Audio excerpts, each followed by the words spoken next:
The Implications of Marijuana Legalization on the Prevalence and Severity of Schizophrenia by Samantha M. Kaspar and Artyom M. Zhukov.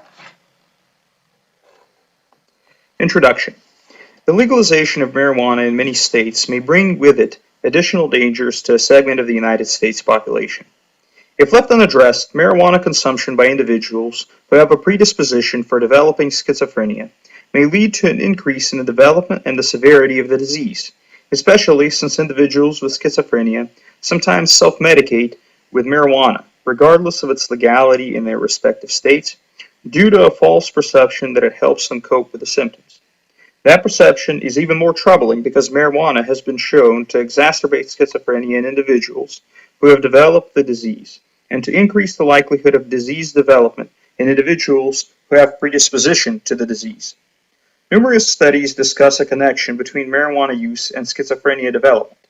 The majority of these studies conclude that marijuana use may trigger schizophrenia in those who are predisposed to the disease and may increase its severity because marijuana tends to harm underdeveloped areas of the brain that are of particular concern for individuals with schizophrenia or predispositions to the disease.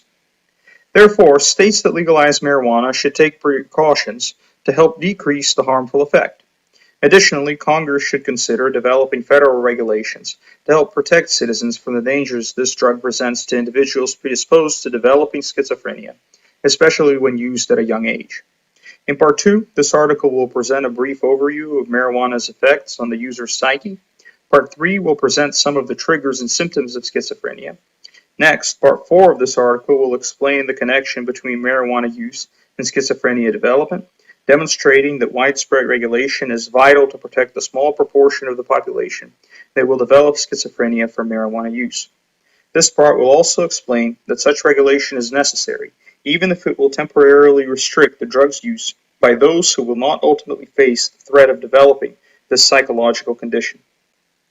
In Part 5, this article will discuss two precautions that lawmakers should take when legalizing marijuana. First, states should only legalize marijuana for people who are at least 25 years old or have been cleared by a psychologist.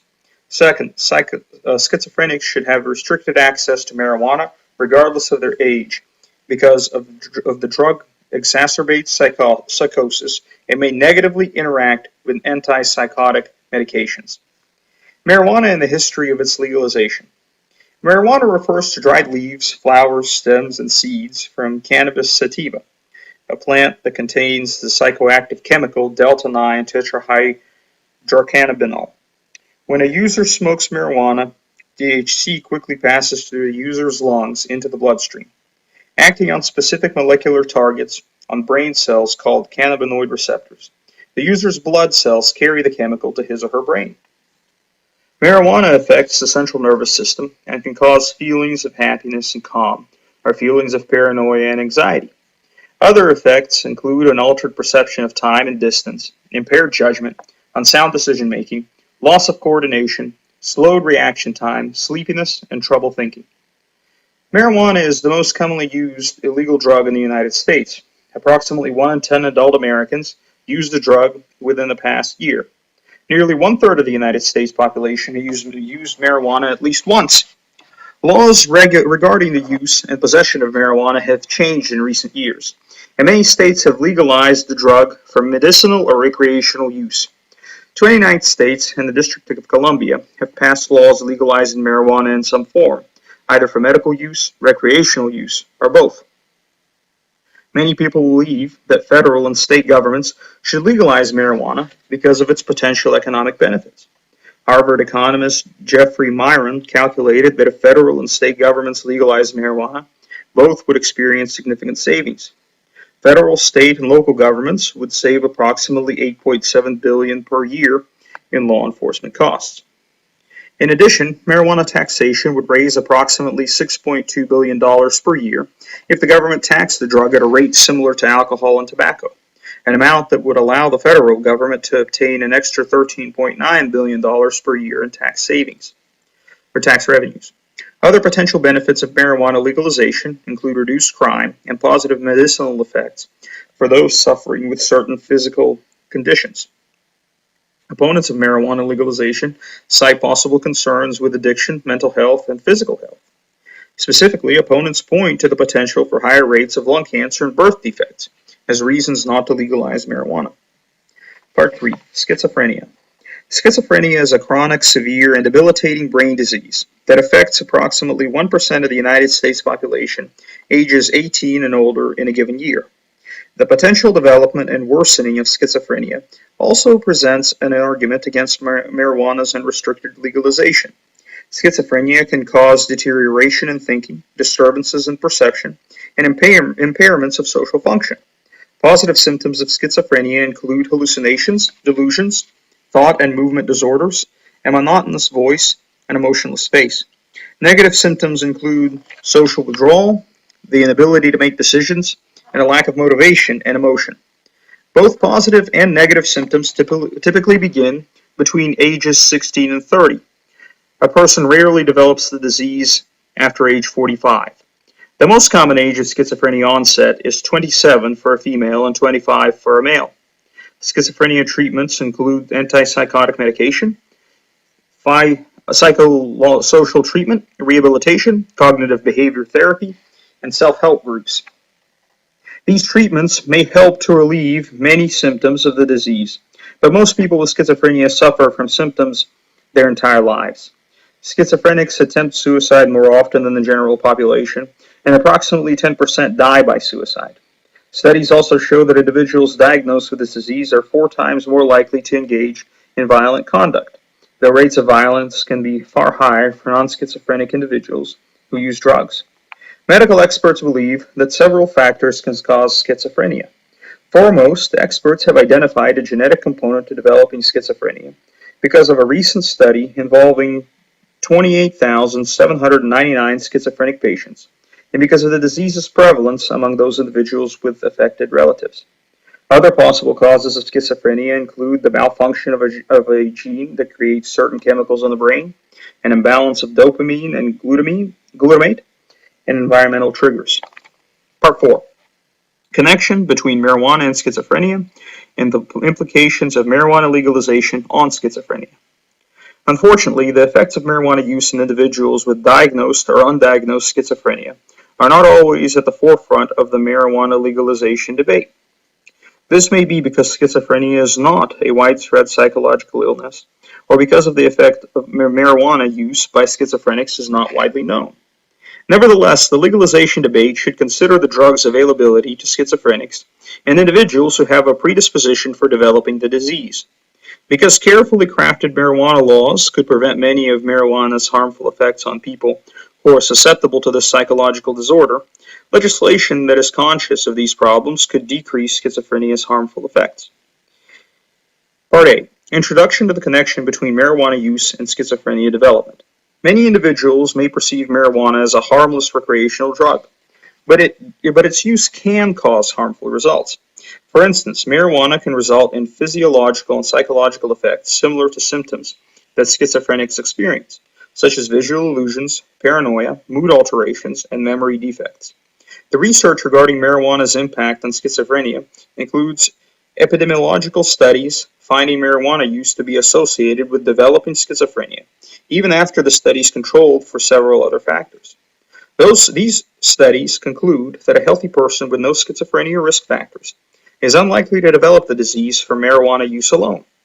However, marijuana use can trigger schizophrenia in people who are predisposed to the disease, including individuals who have close relatives of schizophrenia, given schizophrenia's strong genetic link. In this population, marijuana users are diagnosed with schizophrenia at a younger age, hospitalized more often for their illness, and are less likely to completely recover from the disease, even with high-quality treatment. Those individuals predisposed to schizophrenia are 4 times more likely to develop the disease after using marijuana. While approximately 3% of marijuana users develop schizophrenia, proper marijuana regulations can significantly decrease the disease's emergence by making it more difficult for the individuals predisposed to schizophrenia to obtain marijuana. Risk factors for developing schizophrenia include heavy marijuana use at a young age, genetic vulnerability, and emotional stress, with marijuana acting as a component cause of psychosis. Although the approximate 3% of marijuana users who develop schizophrenia may seem small in comparison to the rest of the population. Protecting these individuals is crucial because the symptoms of schizophrenia are debilitating and may even affect others. Part B. Criticism of the studies. Studies finding a connection between marijuana use and schizophrenia development have met occasional criticism. Conflicting articles claim there is a link between the two, not because marijuana causes schizophrenia, but because those with genetic susceptibility to schizophrenia are more likely to use marijuana. These articles explain that schizophrenia rates have not escalated, even though marijuana usage has expanded over the past 50 years.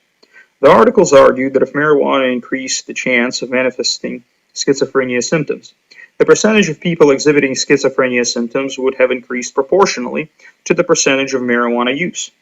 According to critics, the lack of this correlation undermines the conclusion that marijuana use increases the likelihood of developing schizophrenia. A few studies that support the connection between marijuana use and schizophrenia argue that this stagnation is due to other factors, such as improvements in prenatal nutrition and health care that help lower the disease's prevalence rate. These studies also explain that the stagnant rate of schizophrenia diagnoses is because of the improved accuracy of medical diagnoses in recent years. For instance, many people previously incorrectly diagnosed with schizophrenia are now diagnosed with other illnesses, such as Asperger's syndrome or bipolar disorder. Literature review of the Part C. Literature review of the studies and solutions. A literature review completed in 2014 synthesized data from 29 studies that have explored the possibility of a connection between marijuana use and schizophrenia development. The authors of this review conducted a systematic survey of the literature by identifying all articles that reported cross-sectional data on schizophrenia and marijuana use. The authors also contacted experts in the field to ask if they knew of other studies that the authors could not identify by searching PubMed and PsycInfo databases. When available data in the articles proved insufficient, the literature review authors contacted the authors of the individual articles to obtain supplementary information.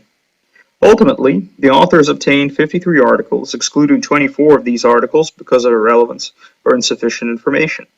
After reviewing the remaining studies, the literature review concluded that marijuana use increases an individual's risk of developing schizophrenia if the individual is predisposed to the disease. The literature review compared the risk of developing schizophrenia between subjects that had never used marijuana and subjects that had used it at least once, and between current users and subjects that do not currently use marijuana to arrive at this conclusion. This review, however, acknowledged the need for more research to explore this connection more thoroughly. The majority of studies exploring the possible connection between marijuana use and schizophrenia development conclude that marijuana use causes schizophrenia and increases its severity in certain individuals. Therefore, states and perhaps the federal government should carefully construct restrictions that prevent individuals younger than 25 and those predisposed to schizophrenia from obtaining the drug. For example, if a particular state legalizes marijuana, lawmakers should enact an age limitation of 25 before a person may legally obtain the drug. Moreover, state laws should impose an additional restriction on an individual's ability to access marijuana if a physician diagnoses the individual with schizophrenia. Imposing an age limitation on the drug and restricting schizophrenics' access to it will considerably decrease many of the psychological problems connected to marijuana's relationship to schizophrenia development. An age limitation would also reduce the severity of schizophrenia symptoms by restricting marijuana use to those individuals whose brains are fully developed and have no known predisposition to developing the disease. The necessity of protecting 3% of marijuana users. Part D. Because only approximately 3% of people who use marijuana develop schizophrenia, some people may argue that lawmakers should avoid broad policies when seeking to protect a small proportion of the population. Schizophrenia, however, is one of the costliest mental disorders. The cost for direct treatment of schizophrenia is 2 times higher than the cost of major depression, and more than 4 times higher than any anxiety disorder. Schizophrenia is also associated with a high risk of a relapse and hospitalization, further raising the cost of this disease. Some individuals with schizophrenia can exhibit dangerous tendencies toward themselves and others, including conduct ranging from domestic violence to murder. Several factors contribute to these dangerous tendencies, such as stopping medication, experiencing more severe symptoms, or never receiving a proper diagnosis. These effects not only result in potentially drastic consequences for individuals, but also strain law enforcement. The cost of schizophrenia in the United States exceeded $155 billion in 2013. In addition to this immense cost, an individual who develops schizophrenia at a younger age is more likely to develop a more severe form of the disease. Although only a small percentage of people develop schizophrenia from marijuana use, this risk often occurs during a time of vulnerable brain development because marijuana use is prevalent among teenagers and young adults. Implementing the necessary restrictions on marijuana can help obviate this risk. Part 5. Solutions to decrease marijuana's negative effects on schizophrenia's development and severity. Due to marijuana's potential harmful effects on schizophrenics or those with a predisposition to the disease, lawmakers should come prepared with legal policies to address this concern when deciding to legalize the drug. These policies should be twofold. They should prevent all teenagers and young adults from using the drug until their physiological and psychological development reaches a certain stage, and they should restrict individuals diagnosed with the disease from possessing the drug altogether. Subpart A. Imposing an age limitation of 25 on marijuana use. Medical and psychological studies indicate that the human brain does not become mature until the age of 25, though variations exist between the genders and some individuals may mature slightly faster or slower. Perhaps fittingly, schizophrenia becomes less prevalent once an individual reaches this age because of this age without showing major symptoms. Even if the individual subsequently develops schizophrenia, his or her symptoms are far less severe than the person who develops symptoms at an earlier age. In addition, marijuana's effects on the brain also diminish once the brain reaches maturity. Thus, legislators can draw a bright line concerning marijuana consumption at the age of 25, unless the individual can obtain clearance from a psychologist that he or she has little or to no risk of developing schizophrenia from marijuana. Subpart I. A person under age 25 who uses marijuana is more likely to develop schizophrenia. Over the past few years, the world has experienced a 20-fold increase in first-time marijuana use in people under the age of 18. This increase is alarming when viewed through the lens of schizophrenia development. Marijuana use during adolescence creates a particularly high risk of developing schizophrenia because the drug causes structural and functional changes to still developing brains. Marijuana also impairs adolescents' memory and ability to process information. Furthermore, an estimated 17% of adolescents become addicted to marijuana, as compared to only 9% of adults. Therefore, imposing an age limitation of 25 on marijuana use should help reduce schizophrenia's development. Those who use marijuana at an early age place themselves at a higher risk of developing schizophrenia because the brain is more vulnerable at that age. Most of the studies find that the younger a person is when he or she starts using marijuana, the higher a person's risk for developing schizophrenia, because the brain is still developing. For instance, an adolescent has an increased risk of developing schizophrenia if he or she uses marijuana before reaching the age of 16 than if he or she starts using the drug after the age of 16. These results did not analyze the lifetime frequency of marijuana use, but marijuana use before age 18 is especially problematic. In addition, the risk of developing schizophrenia strongly correlates with the number of times an individual uses the drug before age 18. Specifically, the risk of developing schizophrenia is 130% higher for individuals who use marijuana between 1 and 10 times, 200% higher for those who use marijuana between 10 and 50 times, and 600% higher for those who use marijuana more than 50 times. Additionally, a person is almost 5 times more likely to develop schizophrenia by the age of 26 if he or she regularly uses marijuana at the age of 15. These conclusions take into account any psychotic symptoms preceding marijuana use and control for other factors. Between 8 and 13% of all schizophrenia cases are connected to using marijuana during teen years. Specifically, early heavy cannabis use seems to be associated with the greatest risk for developing schizophrenia. These results are significant because the younger a person is when he or she develops schizophrenia, the more severe his or her illness and the more difficult the recovery is likely to be.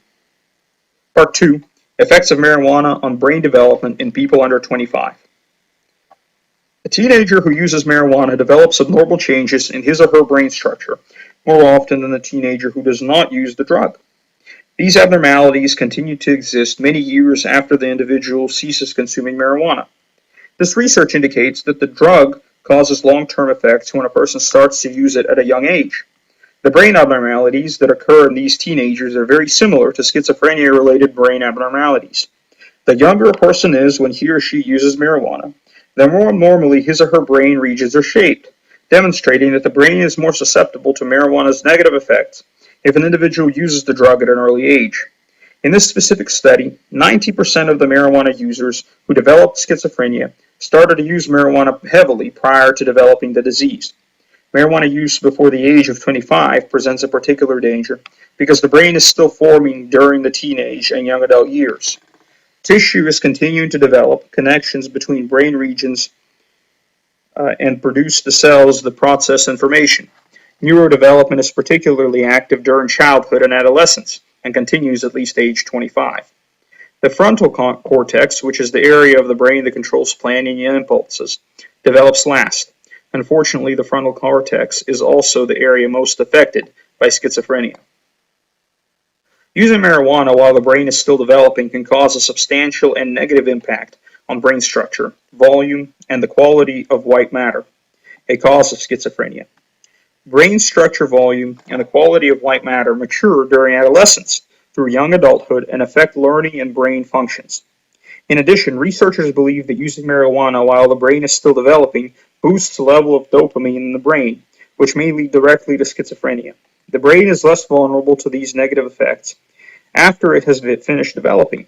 As a result, marijuana legislation should include a national age limitation of 25 before a person may legally use the drug, rather than an age limitation of 21, where many jurisdictions have currently set it, unless the individual acquires certification from a medical professional that he or she exhibits no signs that marijuana use will lead to schizophrenia.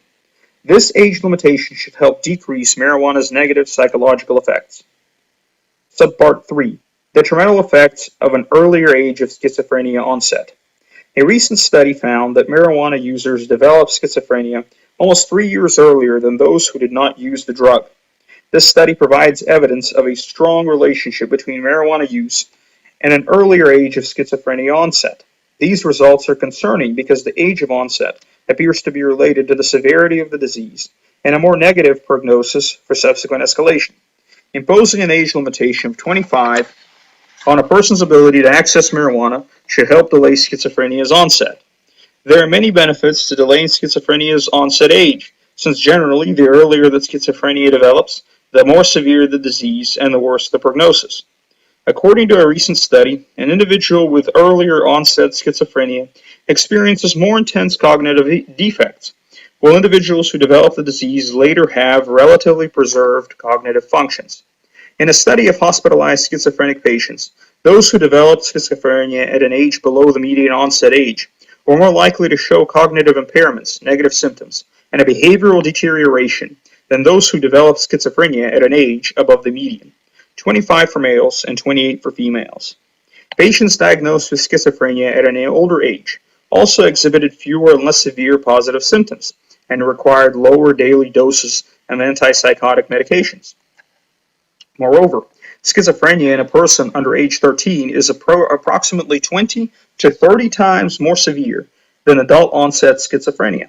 A neurologist at the National Institute of Mental Health estimated that these individuals actively hallucinate 95% of the time they are awake. Additionally, another study showed that an earlier age of schizophrenia onset is strongly connected with the increased impairment of activities involving motor and language skills, which are functions controlled by the frontal, temporal, and subcortical regions of the brain. An earlier age of onset is further associated with impairment of verbal learning and memory. The ventricular size of the brain also increases with an earlier age of onset.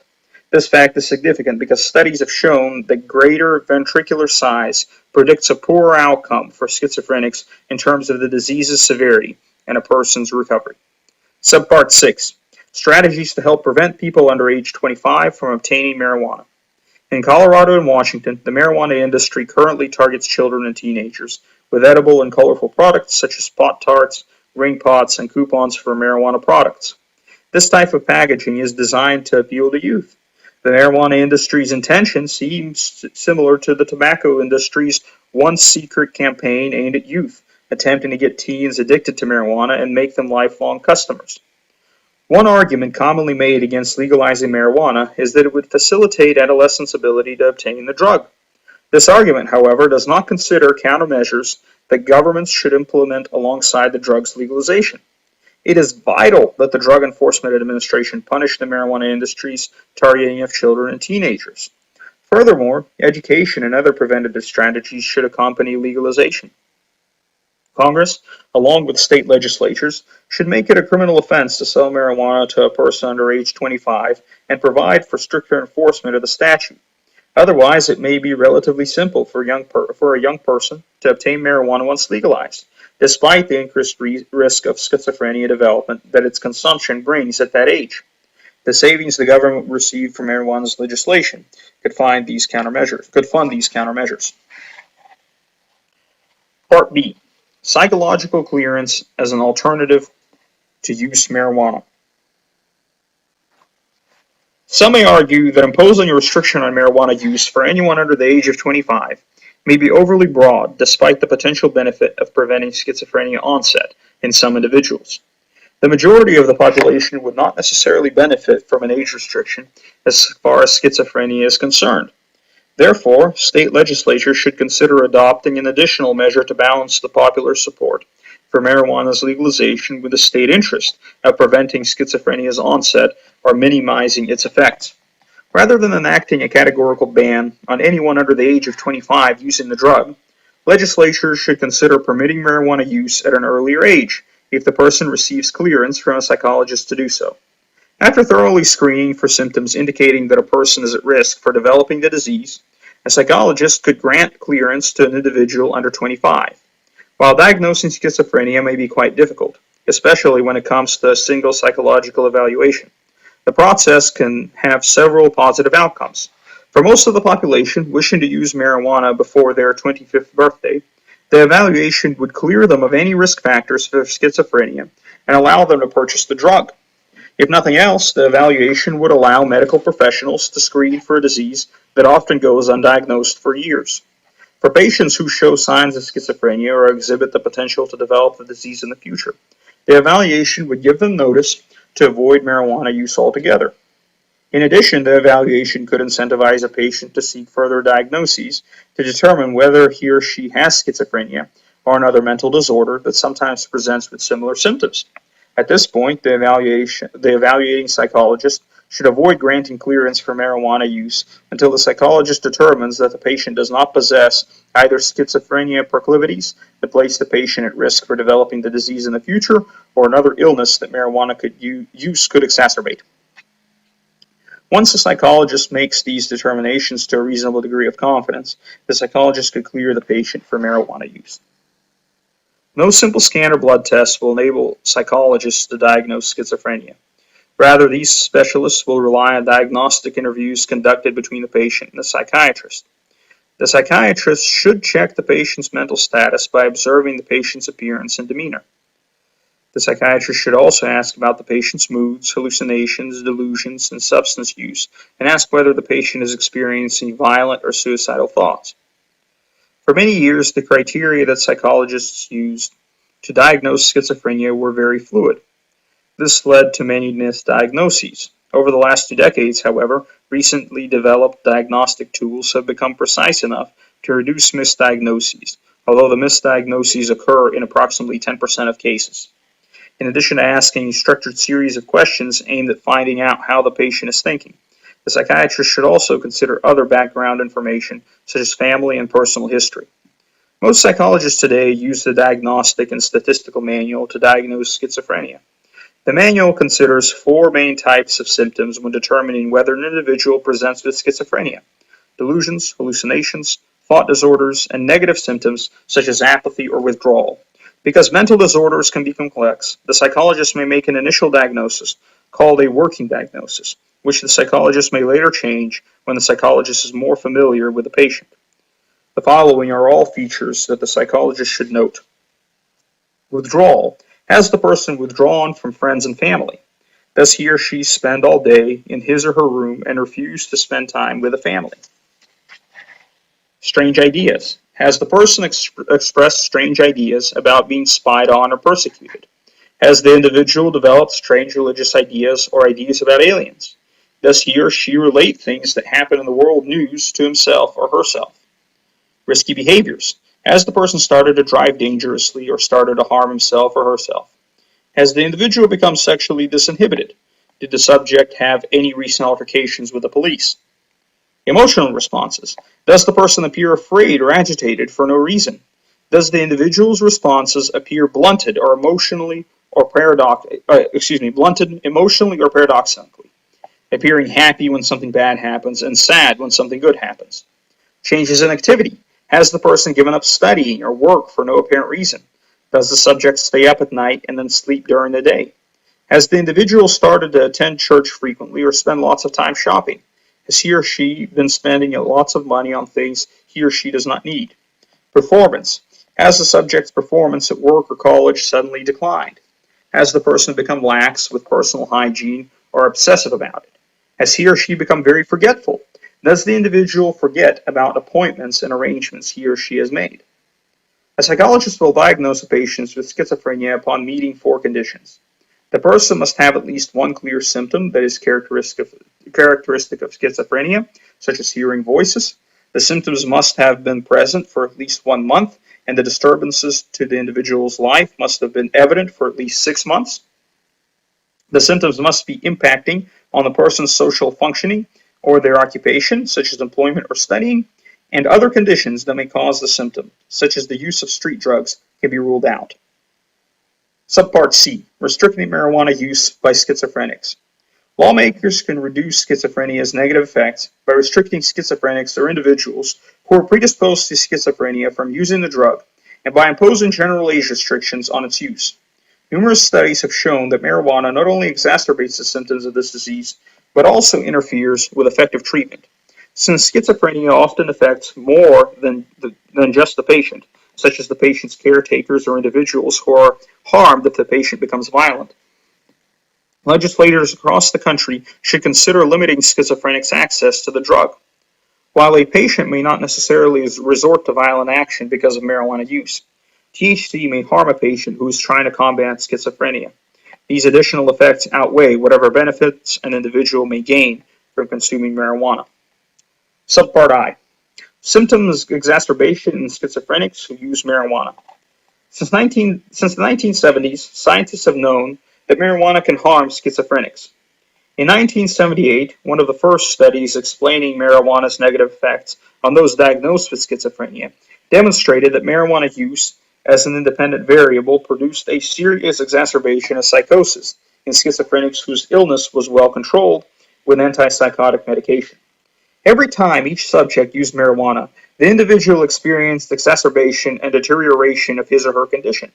This reaction is consistent with the conclusion that schizophrenics are more likely to experience negative emotions when using marijuana, including depression, anxiety, or paranoia. Marijuana's interaction with certain chemicals in the brain, including dopamine, causes these emotions. A recent study further determined that schizophrenics who use marijuana are more likely to suffer problems such as negative family relationships, increased crime and violence, and escalating isolation. Schizophrenics who use marijuana also experience more trouble with memory tests compared to schizophrenics who abstain from the drug. In addition, schizophrenics who use marijuana are more likely than other schizophrenics to skip their treatments, including antipsychotic medication and behavioral therapy, which could result in further exacerbation of symptoms. Marijuana use increases a schizophrenic's relapse rate and causes an individual to suffer more profoundly from visual hallucinations. Hours after a schizophrenic uses marijuana, his or her hallucinations become much worse. Doctors at Yale University tested the impact of marijuana on 150 healthy volunteers and 13 people with stable schizophrenia. The doctors originally expected to use marijuana to improve the schizophrenic's conditions, as many of these patients reported that marijuana decreased their anxiety. However, the reverse was true. The doctors intended to study marijuana's impact on more schizophrenic patients, but the doctors had to stop the study prematurely because the impact was so pronounced it would have been unethical to test it on more people with schizophrenia. This study underscores the drug's negative impact on individuals exhibiting schizophrenia symptoms. Marijuana use in schizophrenics also causes symptom exacerbation and increased hospitalizations. Schizophrenics who use marijuana experience a loss of brain volume that is significantly greater than schizophrenics who do not use the drug. This loss can aggravate schizophrenia by increasing the severity and frequency of the individual's symptoms. It is common for a schizophrenic to experience a psychotic episode after he or she uses marijuana. Symptom exacerbation results from marijuana's effect on a schizophrenic's level of the neurotransmitter anandamide.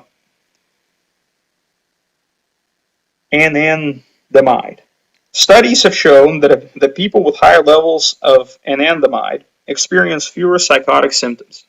Marijuana use, however, decreases levels of anandamide, which explains why schizophrenics experience worsening symptoms after using marijuana. According to a recent study, frequent intense cannabis smoking reduces an endogenous protective mechanism medicated by anandamide, resulting in an increased risk of precipitation of psychosis.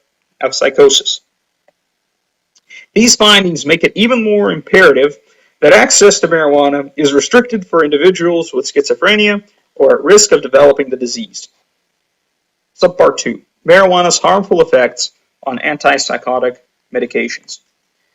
Marijuana use decreases the benefits of antipsychotic medications used to treat schizophrenia. Marijuana may also harmfully interact with these medications, leading to dangerous side effects such as difficulty breathing. Higher doses of antipsychotic medications cause more side effects and a higher risk of relapse. Physicians generally use two drug classes to help treat schizophrenia. These classes include typical antipsychotic medications such as haloperidol, chlorpromazine, and perfenazine. There are also typical antipsychotic medications such as clozapine, risperidone, and aripiprazole. These antipsychotic medications help treat schizophrenia's hallucinations and delusions. Marijuana use exacerbates hallucinations and delusions associated with schizophrenia and prevents the medications from helping. Additionally, a person is more likely to experience side effects such as hypotension when consuming marijuana and antipsychotic medications concurrently. Combining marijuana with antipsychotic medication causes a moderate interaction that increases side effects such as dizziness, drowsiness, and difficulty concentrating. Some people also experience impaired thinking and judgment. Other effects of combining marijuana and antipsychotic medications include misunderstanding the patient's mental condition and response to the therapy and an increase in psychosis. A 2003 study in Britain studied rats that were administered haloperidol and injected with marijuana. These rats exhibited ataxia, catalepsy, and immobility. Although it is uncertain whether these side effects would extend to humans, the study demonstrates that an individual may suffer serious side effects when combining marijuana and antipsychotic medications. Subpart D. Enforcement.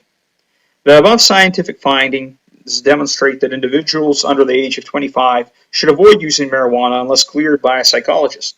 Further, individuals of all ages with proclivities for developing schizophrenia or those already suffering from the disease should avoid using marijuana altogether. These individuals may constitute a minority of prospective marijuana users, but their protection still presents an important government interest. Thus, a jurisdiction contemplating marijuana legalization should implement adequate enforcement measures that would at least partially prevent at-risk individuals from obtaining and using marijuana.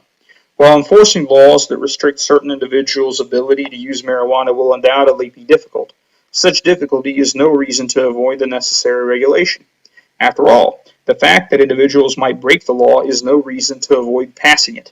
Perhaps the most effective way to ensure that unauthorized individuals do not access the drug is to require documentation that demonstrates the person is authorized to make the purchase at the cash register, similar to the documentation required to purchase alcohol and tobacco products. When purchasing marijuana, a state could require a person to show documentation that he or she is an eligible purchaser of the drug. Documentation demonstrating eligibility can consist of something as simple as a symbol on a driver's license. The individual could request that symbol when he or she renews the license upon reaching the age of 25, or showing adequate proof that a psychologist has cleared him or her to use the drug prior to the age of 25.